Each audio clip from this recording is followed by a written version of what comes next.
Hi, everyone. Welcome to the Retire with Style podcast. I'm Wade, and I'm joined by my riveting co-host, Alex. And we're joined today by Ryan Beach from Orion. Welcome to the show, Ryan. We're very happy to have you as a guest, continuing this theme that we've been doing with members of our RISA Advisory Board, as well as key professionals who are working to help financial advisors bring services to their clients. So welcome to the show, Ryan. No, thank you. I'm super excited to be here and super excited to participate. So thanks for the opportunity. No, that's great. Absolutely. And go on, Wade. Well, as we get started, if I didn't read a bio for you, we think it's better to let our guests give their own bios in that regard. So could you just give us a little bit of your background and what you've done and what you're currently doing with Orion?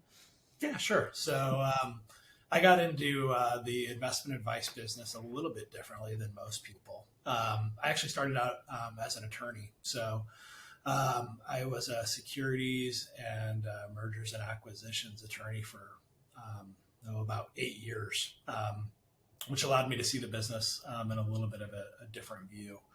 And like I said, I did that for about 8 years. And one day had this epiphany that as a law firm attorney, working in a law firm, I was really just, an hourly worker. I was working with some, pretty interesting clients,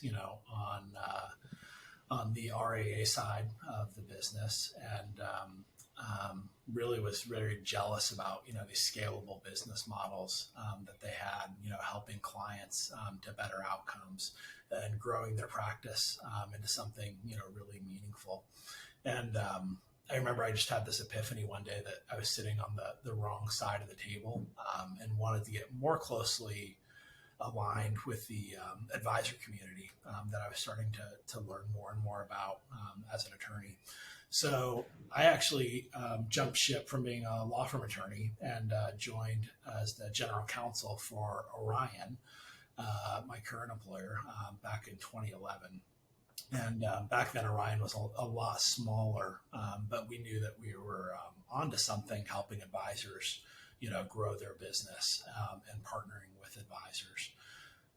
So my first job was I built out the legal and compliance and audit functions, of Orion to help us prepare for what we knew was going to be a pretty good growth opportunity over the next decade. And we wanted to scale up, those types of functions in a pretty meaningful way because we really believe in that independent fiduciary model. And part of believing in that fiduciary model is, trying to walk the walk and make sure that you're putting resources in place to ensure that we're doing the right thing with client assets that our advisors entrust with us as a partner. And so that was pretty important to us as a firm. And since that point, after we built out those functions, I've actually had the opportunity to work on a lot of different parts of our business here at Orion. I eventually became the president and COO of our wealth management business, which was just a wonderful experience for me because I got to work with advisors who really taught me about their business and what they did, with clients to helping them with better outcomes. And there's so many advisors that were just so generous with their time over the years as I learned that part of the business. And I just think, super fondly of all those advisors that showed me the ropes. So if you're an advisor that worked with me back in the early days of Orion, and you're listening to this right now, just know that I'm super grateful for those interactions and those experiences as you kind of educated me on what it means to take care of a client and help them do a better, retirement outcome. So fast forward a couple of years, and I've had some other roles at Orion. I've been the chief operations officer, of the business. I took a couple of a leave of absence, even though I was working here at the time, to execute on our M&A strategy. So as we've grown, we've incorporated lots of different functionalities for advisors into our business, whether it's risk intelligence, whether it's compliance software, whether it's customer relationship management software, outsourced investment offerings that advisors can take the time to do. I've had the opportunity to work with our board, and our leadership team to really grow that business and try to grow all the different things that we have available for advisors so that advisors can do what we think is their highest and best calling, which is spending time with clients, and not sitting in front of a computer screen reconciling accounts or sending out tax statements or doing all the other things that we can help them do in a really, really scalable way. So that's my story. That's Great. Go on, Wade. Well, just, I guess, before we get too far into this, because we do have an audience that is a combination of like consumers, retail investors, individuals planning for their retirements, as well as financial advisors. For those individuals who may not really understand what Orion is and does, it may help to just level set a little bit with what exactly is Orion doing and how is Orion helping financial advisors help their clients. So at heart, we are a technology company. So we offer technology for advisors so that they can continue to grow their business. So we like to think that what we have is a tech-enabled fiduciary process. So we have our technology laid out in 4 different buckets, so to speak. Which we call 1, prospecting, 2, planning, 3, investing, and 4, achieving. And we really view those as the 4 things that advisors do on a day-to-day basis. They look for new clients, and we can help them do that. They help advisors help clients enter into a financial plan, and we can help them do that with our software. And then we can take the results of that financial plan and tie it to an investment strategy. And make sure that the financial plan and investment strategy are really, really aligned. And then that 4th bucket, achieve, is all the different things that an advisor can choose to spend time doing. We would like to do for them, right? So whether it's sitting in front of a computer, reconciling the accounts on a daily basis, sending out tax notifications, trading the account, and all the other things. Again, we would like to take on as much of that work as possible so the advisor can spend more time with clients, because we know that when advisors and clients spend time together, that they're more aligned with what the goals and strategies are. And we think that that's a much better outcome. And we think that working with a financial advisor is a really good thing for clients. And so we try to free up as much time for the financial advisor as possible so that they can spend more time with their clients. No, I think that's excellent. A point I would make here, and I'll speak from a personal story. Obviously, Wade and I are principals at McLean Asset Management. And last week we were talking to Kelly Waltrick about just, marketing and how a consumer can speak to an advisor and develop tells, if you will. If this is going to be a relationship that sticks. And one of the things Kelly had mentioned is that the advisor can't do it all. I mean, you have to start somewhere, obviously, but you can't do it all. And you need to make sure that you have an infrastructure in place that's not just providing pixels or, the algorithms or whatnot, but that's also aligned philosophically. And as we were growing our business at McLean, we didn't start out with Orion, but we got to a point that if we were going to systematize our business and be able to service our clients, we needed to partner with somebody. And I use the word partner very carefully. It's just not a random sort of phrase that I'm using. We needed to partner with somebody that would help us effectively take care of us so we could, in turn, take care of our clients.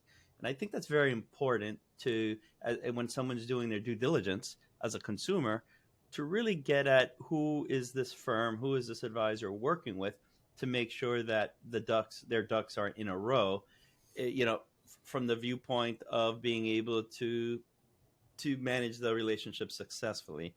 And, we do that with Orion, frankly, and we haven't looked back since. And I say that because I as an advisor, your name is commonplace, but as consumers looking at advisory relationships, I think it's very, very important to look beyond just who you custody assets with, but who is helping you with the everyday.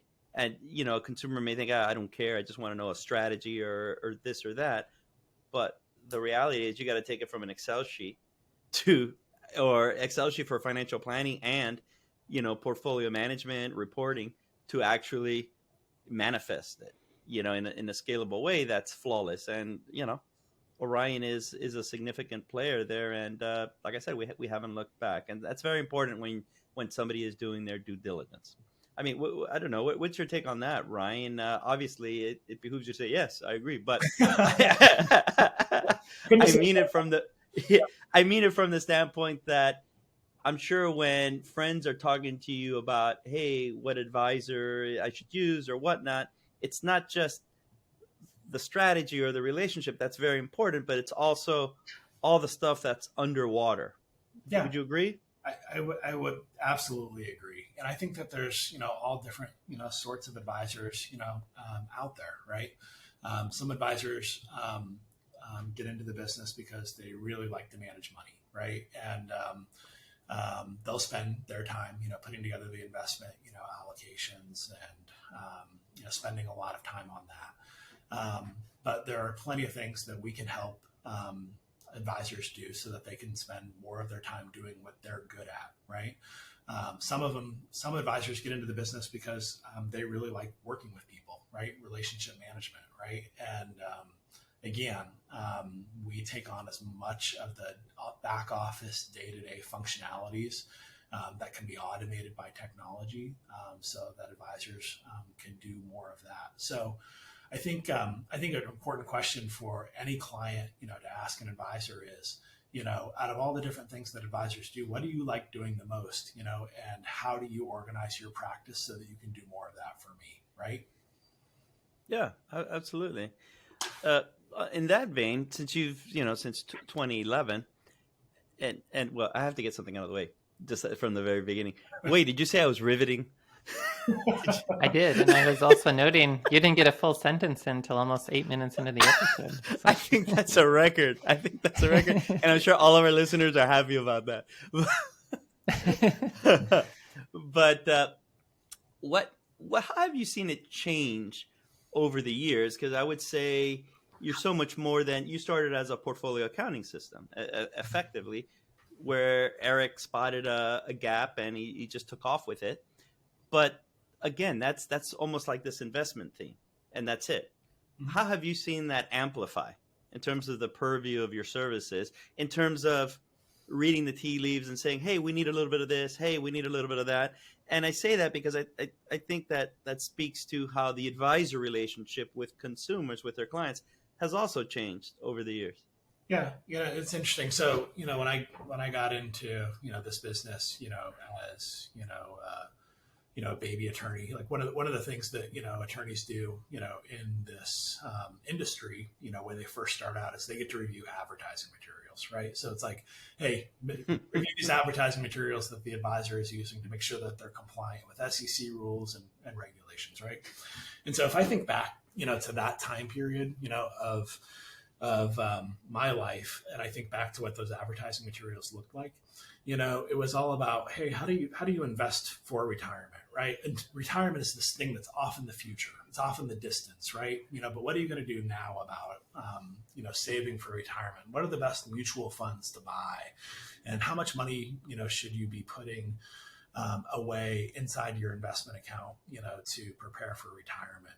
And if you think about like the demographics of those advertising materials, they were all aimed at, working people, right? People that were actually, in their careers and, saving money in their 401k and all those sorts of things.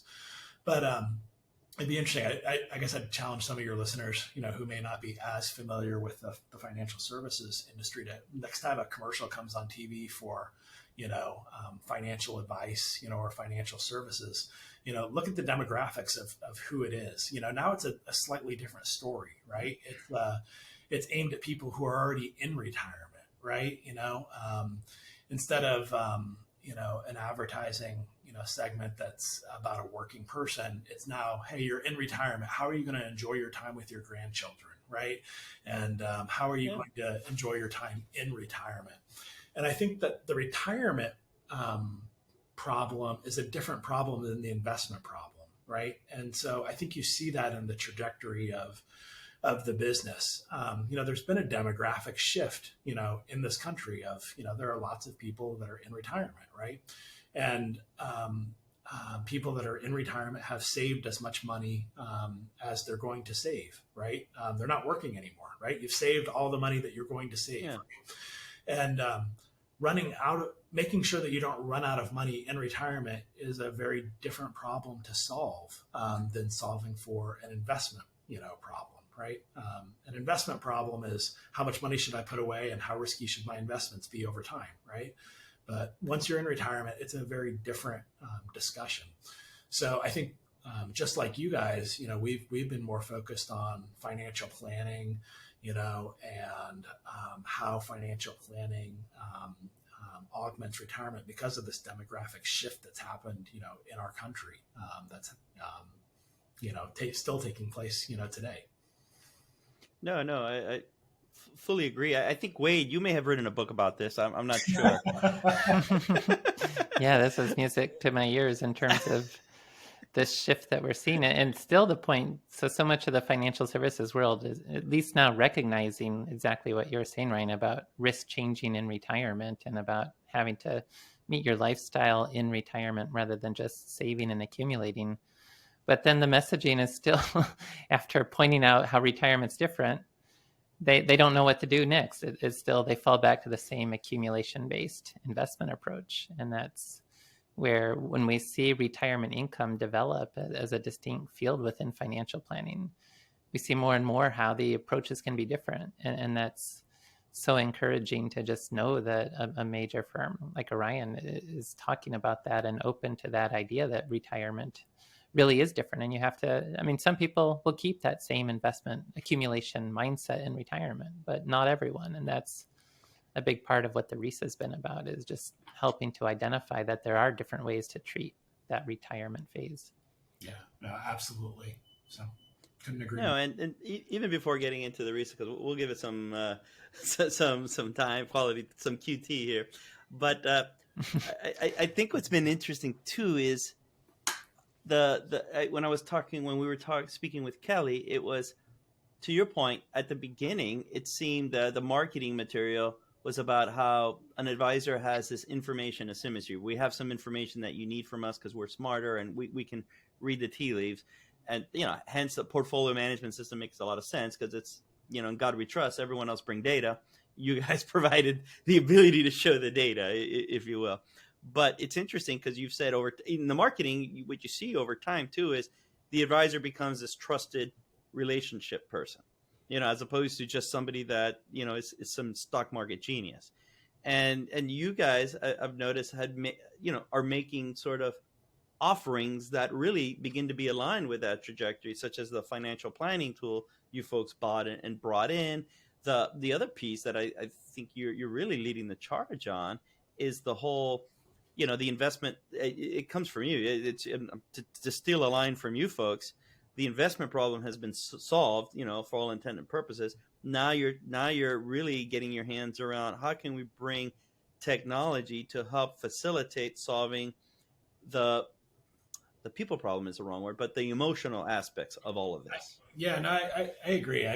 I'll go ahead and tell a story on myself here, just for a second. But, I have a family member, who recently, over the last couple of years, retired. And, I won't name who she is, but the bulk of her assets, were, in a 401k, because she had been, saving for retirement, for her, during her job. And this family member approached me at a gathering and said, hey, I kind of know that you work with money and you work with financial advisors. And I've got, this 401k that, I've had for, 40 years. And, I'm retiring and can you help me, figure out, what to do with this. Right. And so, of course, I got super excited by this, right? Because like nobody ever asked for my help, I have no marketable skills, for the most part. Yeah, absolutely. I will for sure help you with this. This is right up my alley, Wait, Ryan was like, finally, 15 years in the making. Now's my chance. Yes. Yep. I was super stoked. You know, so here's what I did, right? I approached this financial advisor that, I know and trust and that uses our platform. And, I reach out to this, financial advisor and I say, hey, nothing fancy here. I've got this family member. She's got a 401k that she's going to be rolling over, and really, don't need anything special here. We just need low cost investment solutions, that are risk appropriate, for the age, time horizon, and her lifestyle. And, this should be pretty easy, right. And I feel like, I've done a solid here. I've really helped the family member and introduced her to a quality advisor. I've given a solid referral to this advisor. They seem to like each other. I've done my duty here. I don't have to answer questions at family holiday events about her investment account, is going to be performing, because, that, I can refer her to her advisor now. And so I think I've done, a really, really good job here, and feel like I've solved this problem, for my family member. Right. But as it turns out, I didn't. Right. So a few months later, I get a call from, the same family member. Right. And she's a little bit freaked out, right? Because she's getting trade confirmations in the mail, from the custodian that holds her account saying, hey, we traded some, of your assets, at the direction of your financial advisor. And she's getting in the mail these statements that says, hey, we're doing these things in your account. And the advisor was actually doing a fabulous job. He was doing some tax loss harvesting, Sure. To make sure that her tax situation, looked good. But, when she was getting these confirmations in the mail that we've done some tax loss harvesting, it basically just shows that, hey, we've lost some money in your account. We just wanted you to know about it. Right. So she's getting these, in the mail from time to time. So my family member was not okay with this, at all, of like, hey, how can I be losing money? Why are some of my investments losing money? And was really just not okay with this, and was very, very worried that she was going to run out of money in retirement, if this, continued. Right. And so I guess to kind of wrap this up and make a long story short, I brought in all of my personal biases, to my family member's situation here. Right. Personally, I'm a guy who likes low cost investments, Sure. a broad asset allocation plan. I think tax loss harvesting is great. And so I used my personal lens of what's appropriate for me, and just said, hey, this is what my family member, should have here as well, too. And we all know that keeping clients invested over the long run is what leads to better outcomes for them. And so even though like the investment strategy that I put my family member in with this financial advisor was perfectly defensible, from a fiduciary perspective and from a management perspective, ultimately just wasn't right for her from a personality perspective. And so as a result of that, she's not going to be able to stay in her seat over the long run, over many market cycles, just because it's not the right thing for her. So ultimately, she ended up buying, an insurance product, that answered that question for her in ways that her old strategy couldn't. Right. And so, people are different, right? Everybody's different. Everybody has different emotions, to your point. And we need to be able to understand those differences, differences in personal preferences, differences in emotions. And like that's what I really like about what you guys have done with the RISA, right? Like it really advances the ball, towards understanding, what a person's personal preferences are in a way that we haven't really had that tool in the industry. So I'm super excited to see it. No, we think it's this sort of blend of psychology and financial planning from an assessment as a starting point. Yep. It's not necessarily a rubber stamp. This is what you should do, but it's a rubber stamp, not a rubber stamp, but it provides that starting point. Wade, I thought he was setting you up for a nice softball there. Yeah, because Wade goes into, he says this, and this is the thing that resonates, is I do think there's this mismatch problem sometimes. If you go under the auspices of, listen, or the assumption, better said, of there's many ways to get it right. There's not one way that's the absolute winner, no matter what. I think it really just opens up your lens, almost like Dorothy when she saw color for the first time in Wizard of Oz. Like, oh, okay, I get it now. I think there's that. Wade, did you hear echoes of that? Yeah.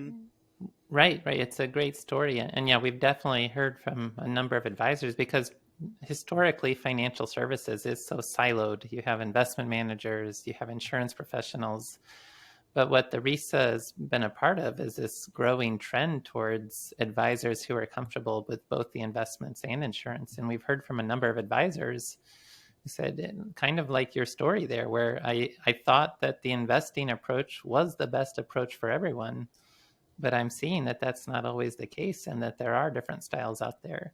And so then the question from that advisor is, well, how do I serve those other styles? How can I expand my practice to incorporate more of the tools available within the broader financial services world? And I've been saying for years that it's the advisors who are comfortable integrating these different approaches who are really going to be the best positioned to help the most people. And I think your story is great because it shows how that family member is going to be better served, because probably wasn't, it sounds like, going to be fully comfortable with that total return investing approach for their retirement income. So it's a wonderful story. No, we get that. And we get also advisors that come up to us that do say, they kind of had that road to Damascus moment that you had when you mentioned, okay, I was looking at it under the lens of what I wanted to do, right? Yep. And we get a lot of advisors saying that, hey, look, I've largely been a total return person, but the light bulb went off and I realized that, yeah, there are differences here. And so how do I sort of maneuver my practice to begin to accommodate for those differences? And I think, and you can chime in here, Ryan, in terms of no one can see around corners, if you will, right? We don't forecast the markets, hence we're not going to forecast our profession, but I get the sense that before, contractual income is something that was sold, right? And so it's like, it's don't do it, that kind of thing.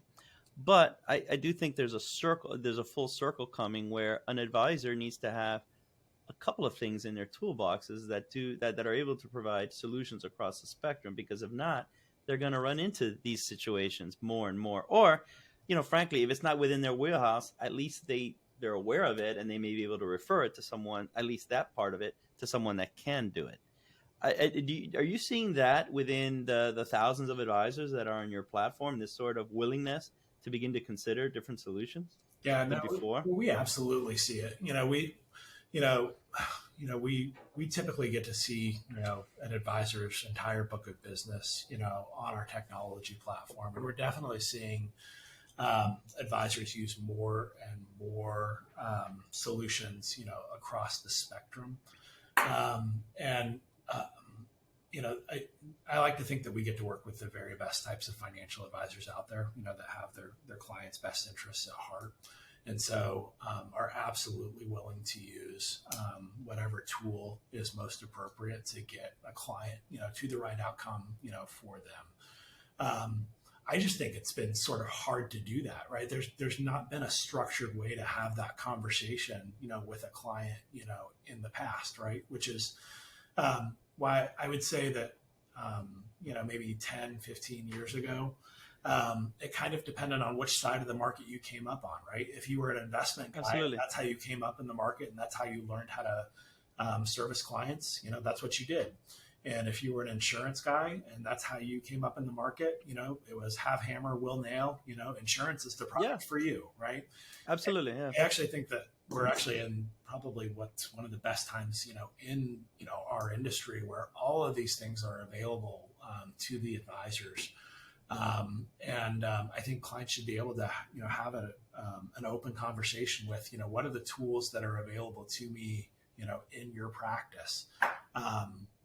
The advisor should be able to have a conversation about, here are the different tools that I use and what I think is most appropriate when, right? But what I think is really special about what you guys have done with the RISA is like, it's given you a framework to actually have that conversation, so on a shared level. So.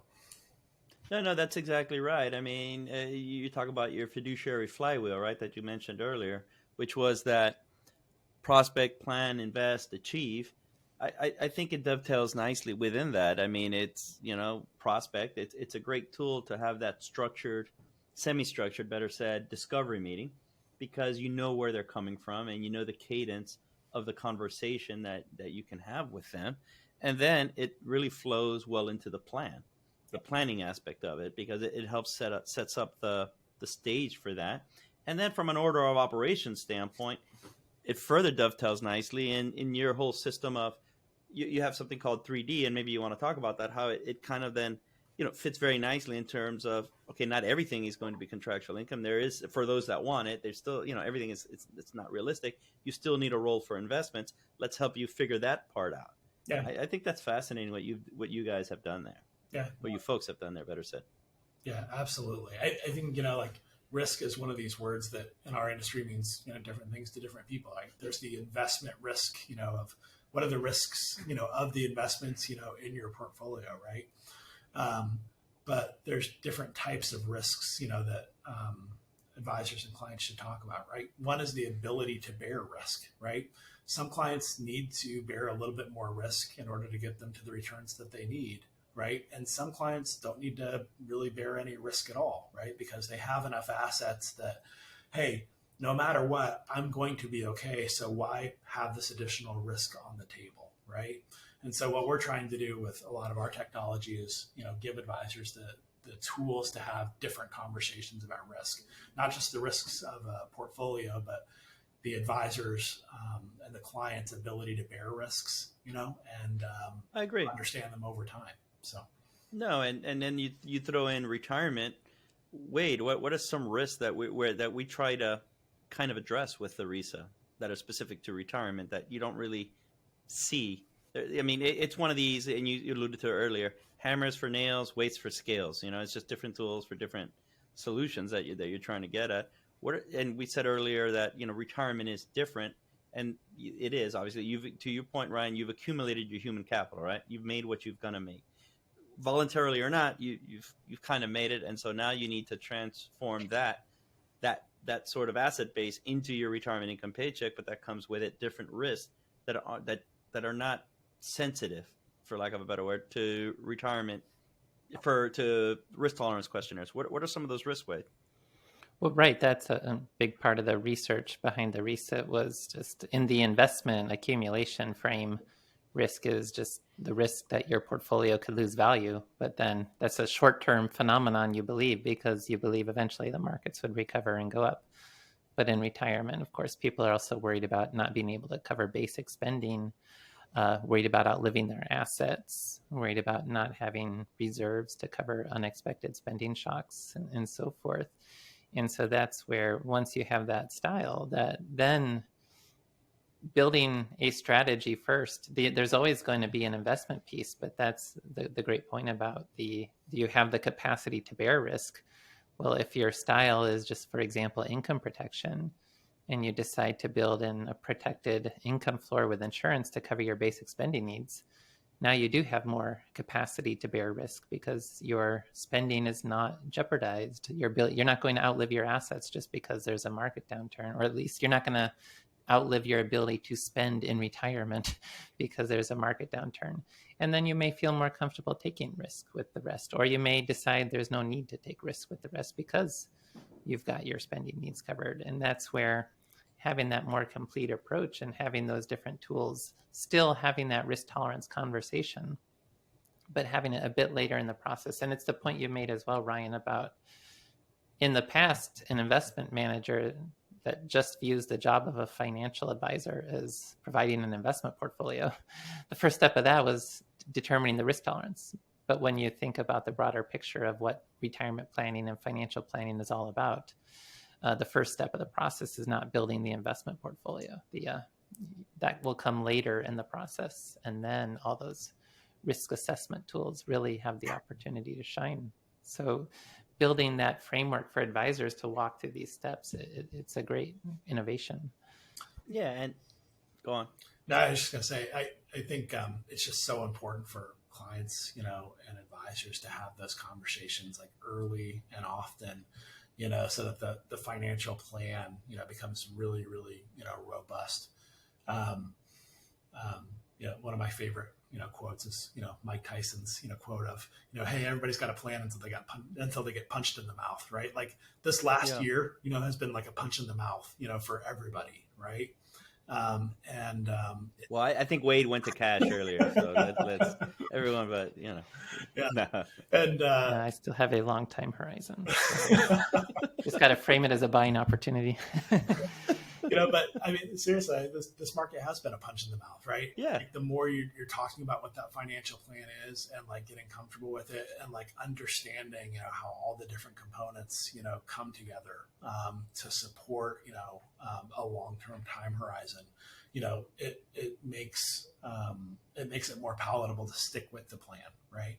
I think it's just been a really hard year, for a number of, especially people that have retired, and maybe even people who have retired early, because of the pandemic, and then to see the market kind of go through a short-term, correction like it's going through right now. I just think it's so important to be using all of these different tools to have those conversations, so that people feel, good about their long-term prospects. So, just another And so when you're thinking about the spectrum of your like solution sets, how much are you everyone, there's only so many resources you can like put to work, within your balance sheet. And so you have, okay, this is for investments. This is what we're going to dedicate for investments. This is what we're going to dedicate for, I don't know, back office processing applications, just to say something. This is what we're going to dedicate to this. This is what we're going to get to that. Where do you see the fastest sort of resource commitment going towards? Is it more for investment efficiencies? And by that, I mean like being able to select model portfolios, giving advisors the ability to select model portfolios, et cetera? Or is it towards strengthening the client relationships? That's another one, just to make sure that, folks are in tune. Or is it towards solutions that help contextualize the investment experience? And by investment, I'm going to bucket also contractual income, being able to give folks the ability to contextualize that, because that's kind of what a financial planning, RISA, and risk tolerance questionnaires really do. They help contextualize the investment experience. Where's Orion putting their chips right now? I mean, obviously we continue to invest, in all of those areas. Of course. And so we make substantial investments, in each of those areas. I guess if I was going to answer your question, it might come across as a little bit of a truism, but we primarily view ourselves, as a technology company. And I do think that all companies, should be viewing themselves, as technology companies, because, technology makes things scalable, it makes things easier. And so really what I'm really focused on, right now, along with the rest of our executive team, is making sure that technology experience is really top notch. All the things that we're, talking about on this podcast today, sort of complex, right? Especially to, end clients, right? Wade, you were talking about income floors, and risk tolerance. Really, it's like, those are things that like have supreme value, to a client, but what we try to do is use technology to make those things more accessible, right? And so how do you make that something that the client can understand and touch and see? We talk a lot about investors visiting their money, right? We can see when they log into our system, right? To check what their account balances are, right? Yeah. I call that visiting their money, right? We all do it from time to time, right? You log into your, investment accounts and you're visiting your money just to make sure it's there and it's touchable.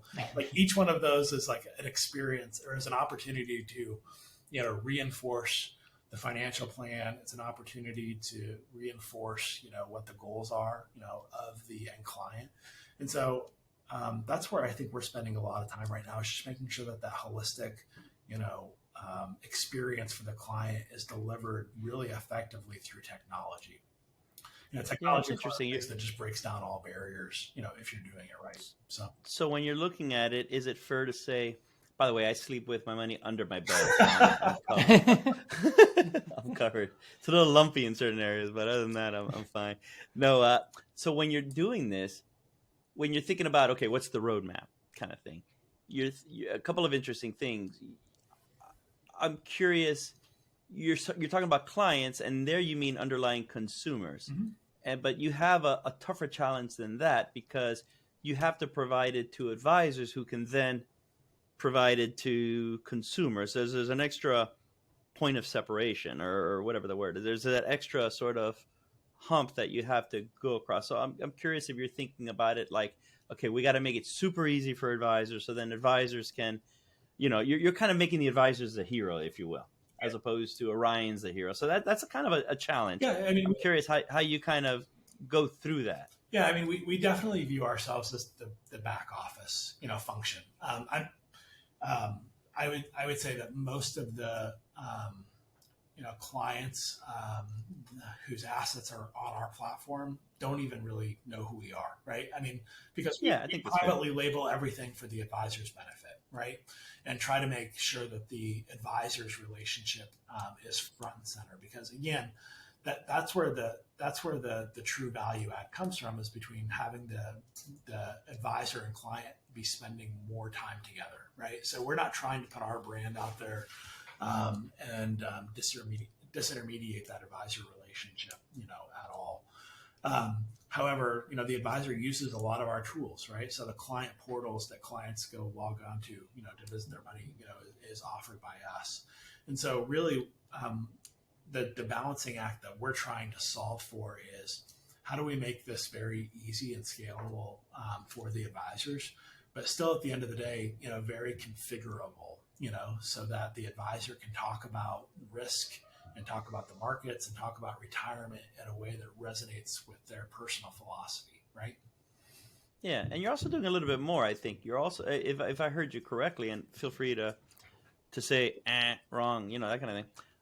It seems you're also trying to figure out how you can help nudge their underlying clients with reminders of why they're investing. The contextualization is I think what you guys have been adding in a very smart way over the last, I don't know, let's say more than 3, less than 5 years. Yeah, no, absolutely. If a client and an advisor go through a financial planning exercise, using Orion's technology, one of the things that they might do is, set aside, money in a 529 account, right? And so, showing on the client statements, hey, here's how much you have in 529, and here's how much you're, on your way, to fully funding your kids' education, right, is an opportunity to remind them, like, hey, you're on track, right?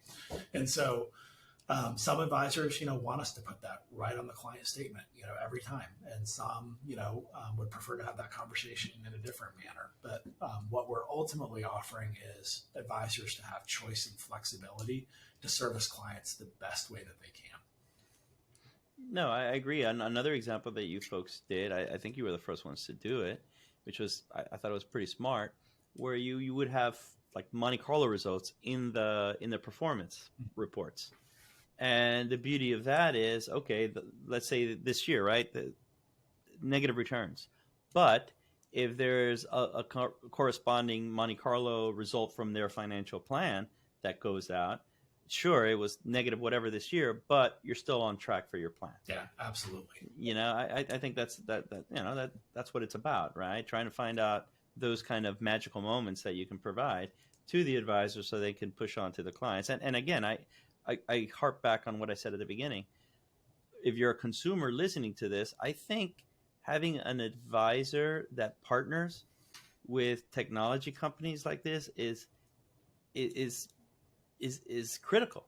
It is absolutely critical. And so I think as much as you're asking the advisor about what time are you open, or can I email you, or whatever, those kind of things, you owe it to yourself to really figure out who they're partnering with, just simply because it's just a table stakes. And if they're not, that's important. That's important. And, it's kind of like, it's sometimes, the dog that doesn't bark kind of thing. Like if you don't hear it, then, there's that in itself is a signal.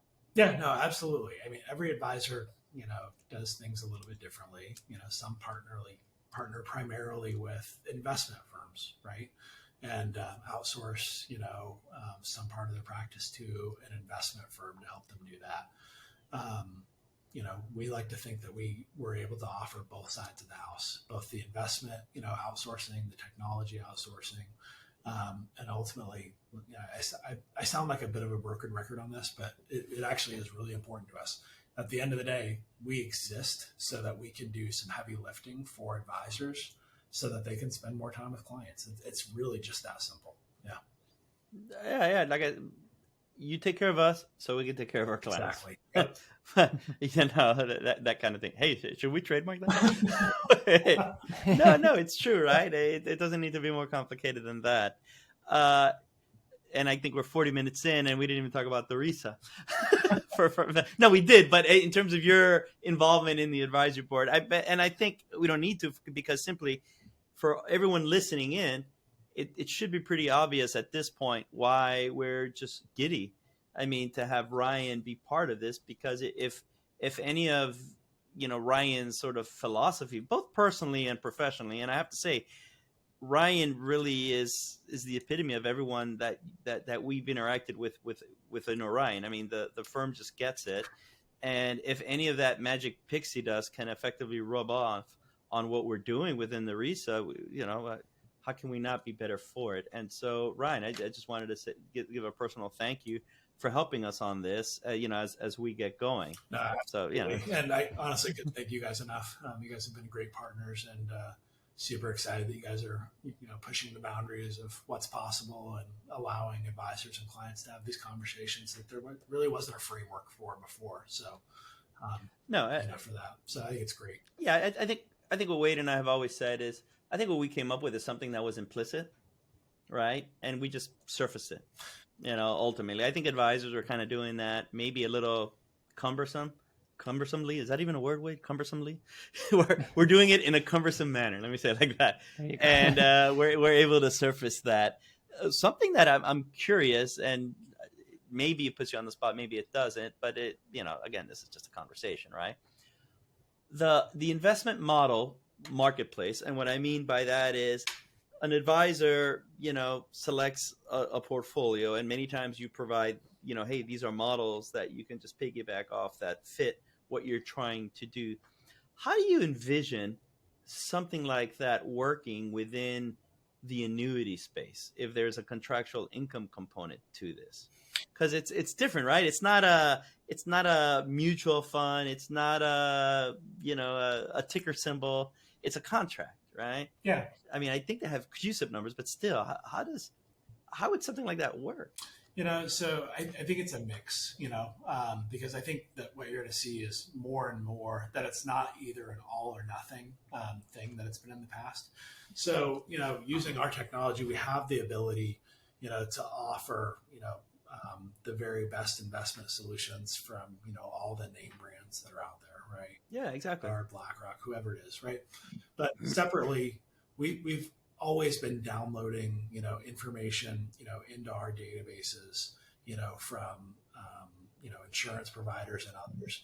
And so I think you'll continue. I think that's what the beauty of Orion is that, look, no matter where the assets are held and no matter where, which tools the advisor is using, or bringing out of the bag to use, for the client, we have the ability to report on those and make it really easy for the advisor to use both of those and present it in a cohesive format, to the client when they're doing annual reviews, updating financial plans, or just, even sending out quarterly statements. So.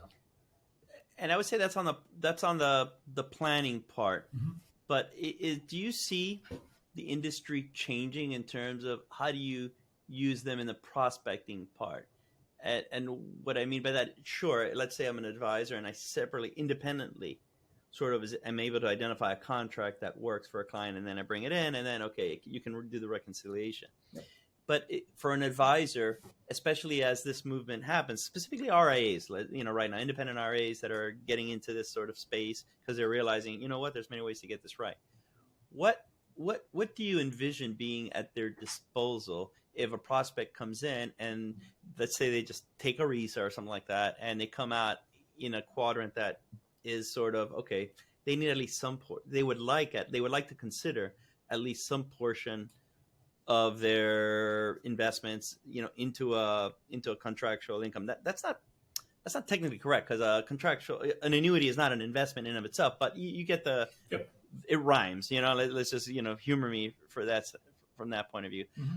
Like how would you envision being able to serve up, hey, look, these are the options that are available to you to consider, and you don't have to go separately to a carrier A, a carrier B, carrier C. We're kind of give you this sort of cafeteria model. I don't know if I'm saying it right, but that vibe. Yeah, no. So our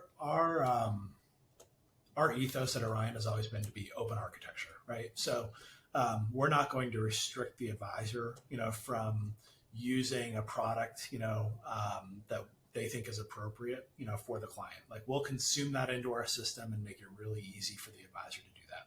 So no matter what, we consider the universe to be completely open architecture. Now, we talked about, Orion having a model marketplace for investments, right? I view that as that's something we did where it's like, look, all the investment options are available to advisors out there, and our model marketplace, we just made it easier for the advisors to consume them. I do think that over time, we'll continue to make bets in that area and say to advisors, look, you can bring in anything you want from the outside, and we'll reconcile it and report it. But over time, we'll also try to make it easier for you to consume those directly inside the Orion system. So we're always kind of walking this tightrope of being open architecture, but trying to add value and trying to make things easier for the advisor by using specific products or libraries or communities or model marketplaces that we have available to us. So. No, I agree. I just wanted to get your take on that. Wade, we've crossed the 50-minute mark, and we always say beforehand, man, I don't know, we're going to get 30 minutes out of this, and yet here we are, right? Yeah, we did. Any thoughts, Wade? No, it's really reaffirming to hear everything you said, Ryan, and we're so fortunate to be partnered with Orion and to have you as part of the RISA Advisory Board. So thank you very much for your time today, and thanks everyone for listening. And Alex, do you want to close us out? Yeah, and Ryan may not say it, but I will. Hey, like, if you're an advisor, Orion is just an essential part of the tech stack. I mean, there could be other folks that do something similar, but again, you won't find better people than that. I could say myself, from that vantage point. If you're a consumer that's working with an advisor or that's beginning to think about working with an advisor, it's absolutely table stakes for you to make sure that the advisor is working with a provider that can effectively do what Ryan just talked about, because that's what facilitates the ability to have an engaging relationship. It's almost like that hierarchy of needs, and Orion takes care of those I don't know, 2 or 3, 4 layers of that pyramid. So that's if there's any takeaway from the podcast for advisors and consumers, that's what it is. I appreciate that. And again, it sounds like you both need to leave your day jobs and join our sales and marketing teams. You said it. No, well, it's easy. I mean, the reality is it's easy because it's like we're just saying how we feel. There's no preconceived anything. It's just, hey, look, this is how it is. Yeah. So thank you, Ryan. Really appreciate it, and thank you for joining us on this journey as we begin to push this RISA out. Awesome. I appreciate the time, and appreciate the opportunity to participate. Thanks, you guys. All right. Thank you. Thanks everyone.